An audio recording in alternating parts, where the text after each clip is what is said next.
কে কে মাথায় তেল নিয়ে বেশি দিন থাকতে পারো না? আমি তো একদমই পারি না, কারণ মাথায় তেল নিয়ে আমার বেশি দিন আমার থাকলে কেমন একটা হয়। মাথায় তেল নিয়ে আমি সঙ্গে সঙ্গে আমাকে শ্যাম্পু করতে হবে, নাহলে নয়। তো আমি ভাবলাম আজকে শ্যাম্পু করব, তার জন্য একটু মাথায় তেল নিয়ে নিয়েছিলাম। তো মাথায় তেল নেওয়ার পরে ভাবলাম কিছু একটু মাখামাখি খাওয়া যাক, কারণ অনেক দিন কোনো কিছু মাখা করে খাওয়া হয় না সময়ের অভাবে। তো ভাবলাম যে দেখি কি আছে ঘরে, তো দেখলাম টমেটো রয়েছে, টমেটো ছাড়া কিছুই ছিল না। তো টমেটোই মাখা করব ভাবলাম, সেই জন্য টমেটোগুলো সুন্দর করে ধুয়ে কেটে নিয়েছি। এরকম ছোটো ছোটো করে কাটলে ভালো হয়। তারপরে টমেটো মাখার মধ্যে যা যা দেওয়া লাগে, যেগুলো তেঁতুল, তেঁতুলটা একটু বেশি পরিমাণে দিলে ভালো লাগে, কিন্তু আমার বাড়িতে ছিল না, সেই জন্যই এতটুকুই দিতে পেরেছি। তারপরে লবণ, লঙ্কার গুঁড়ো, চিনি। আর লঙ্কার গুঁড়োটা অনেকজনের স্কিপও করতে পারো, আমি আলসেমির জন্য লঙ্কার গুঁড়ো দিয়েছি। কেউ শুকনো লঙ্কাও দিতে পারো, মানে ভেজে, আর কাঁচা লঙ্কাও দিতে পারো।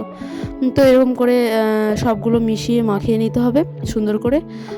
তারপরে আমি ভাবলাম যে চলো এবার টেস্ট করা যাক কেমন হয়েছে খেতে। তারপরে দেখলাম ও ভালোই তো মেখিয়েছি, কারণ আমি মাখামাখিটা একটু ভালোই করি, সবাই বলে, কিন্তু আমার আবার নিজের হাতের মাখা খেতে ভালো লাগে না, কিন্তু আমাকে আর কে মাখিয়ে দেবে। তো চলো আমরা মাখা খাই। আর ভিডিওটা কেমন লাগলো অবশ্যই কমেন্টে জানিও। টাটা।